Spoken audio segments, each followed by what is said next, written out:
Lavrov says military scenarios against Syria should be avoided and the Syrians have to decide their future by themselves.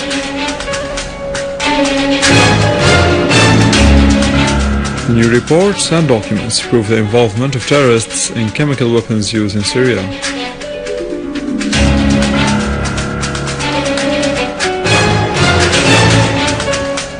And a number of terrorists confessed to taking part in committing brutal crimes against Syrian citizens and army personnel.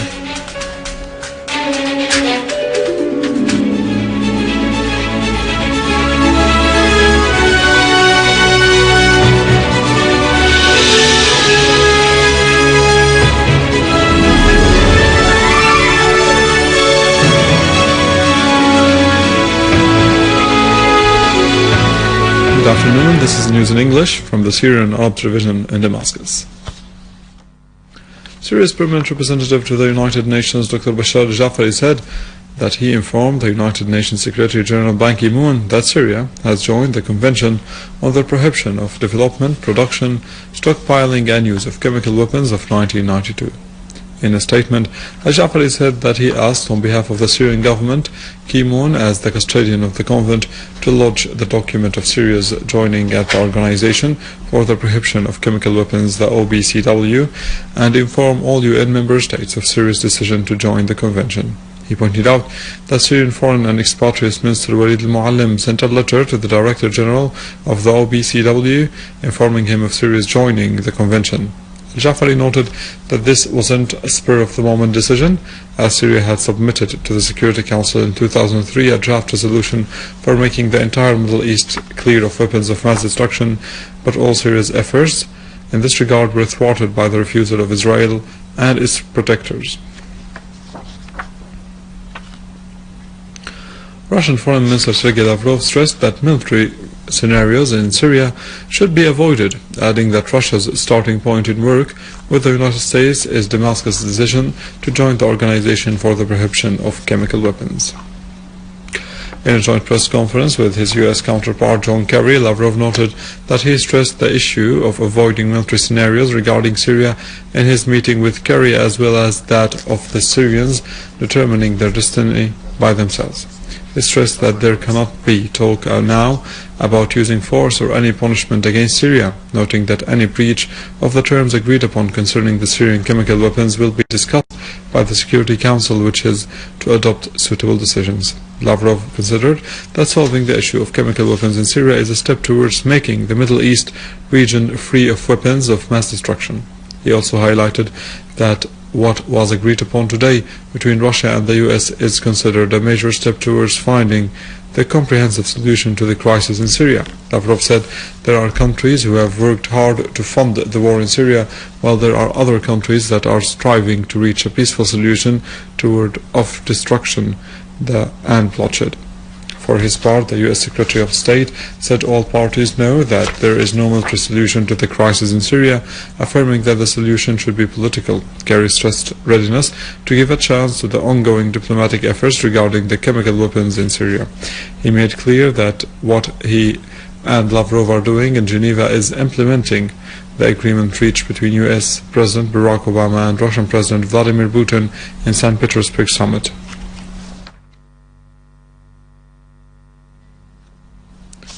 Chairman of the Russian State Duma Foreign Affairs Committee, Alexander Pushkov, stressed that the United States cannot make single-handed global political decisions anymore. Russia Today website quoted Pushkov as saying on Twitter that the BRICS countries approved Russia's stances on Syria, and later at Shanghai Organization of Cooperation SCO summit held recently in Kyrgyzstan, which is a lesson to the US President Barack Obama. Правительство Сирии, скорее всего, ее поддержит.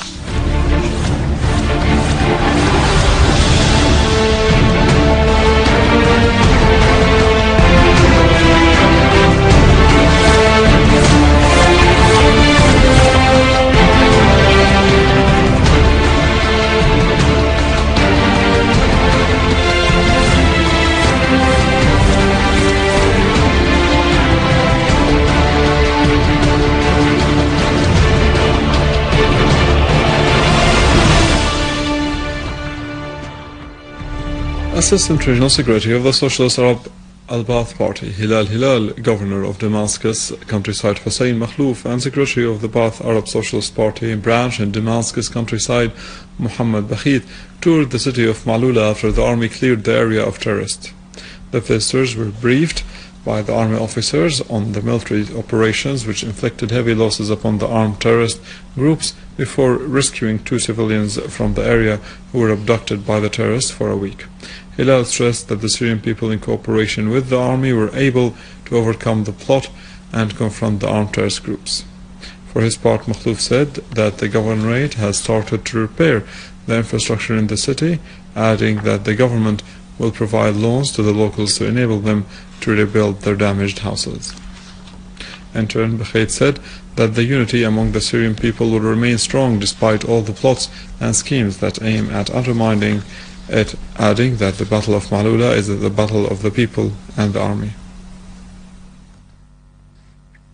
Leaked classified CIA document discloses that Al-Qaeda-linked armed groups fighting in Syria processed and manufactured sarin gas to launch chemical attacks against Syrian civilians, another evidence on the involvement of these groups in the chemical attack perpetrated on the 21st of August in Ghouta area in Damascus countryside, called the Syrian government responsible for that attack and to call for an American military intervention. The document further asserted that 12 of Jabhat al-Nusra were detained with bottles of sarin gas in their possession south of Turkey along the Syrian-Turkish border earlier this year, adding that these poisonous bottles were smuggled from Iraq to be smuggled to Syria later on.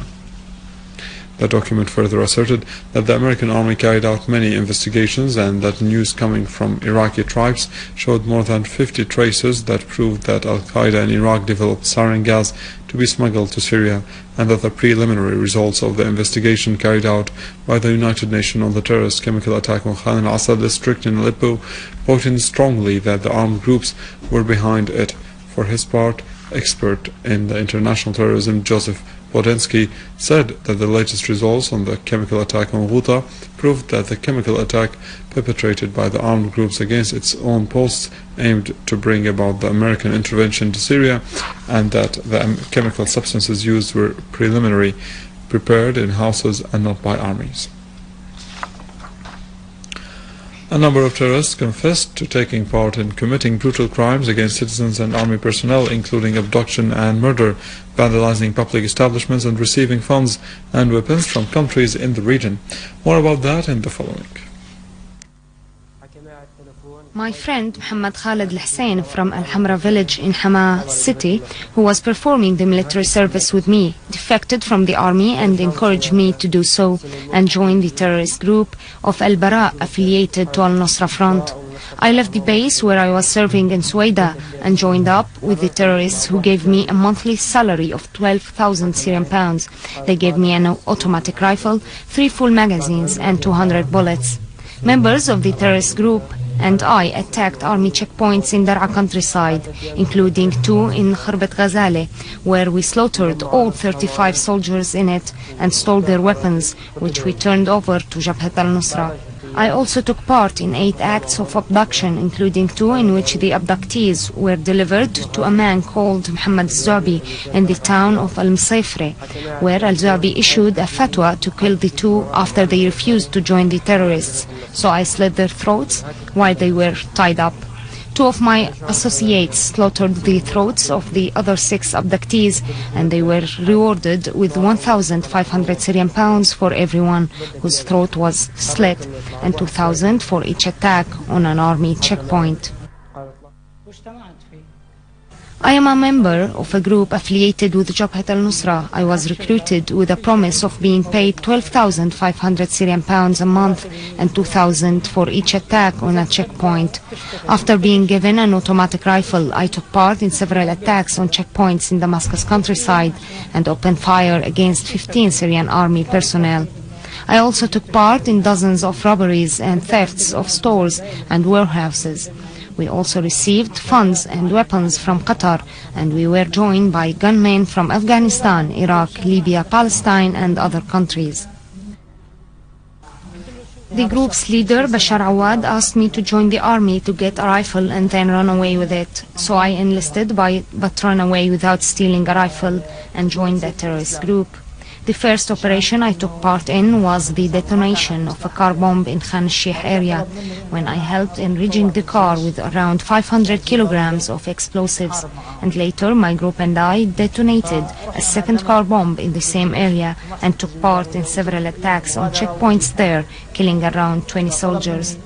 The leader of the group asked me to bring one of my 3 wives to serve as a wife for the other terrorists, so I brought my wife Fatima Ahmed Farouk to the group. We received explosives, weapons and funds from Jordan. I was recruited by the leader of a terrorist group who knew my uncle, who was harboring him and recruiting for his group. My uncle talked me into joining with the promise of receiving 12,000 Syrian pounds per month.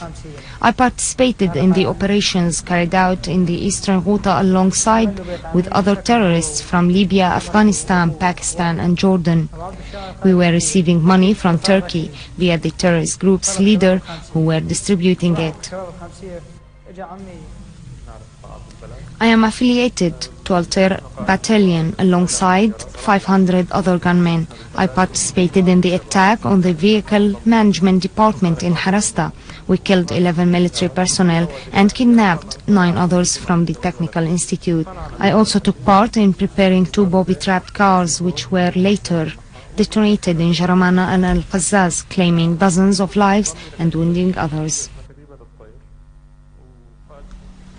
And with this we end our news for today. Thank you for watching. For more details about Syria and the region, and to view this bulletin again, you can always go to our website in English, www.syriaonline.sy. Now to the latest in the world of business and market news with Nariman Qassam, but after a short break.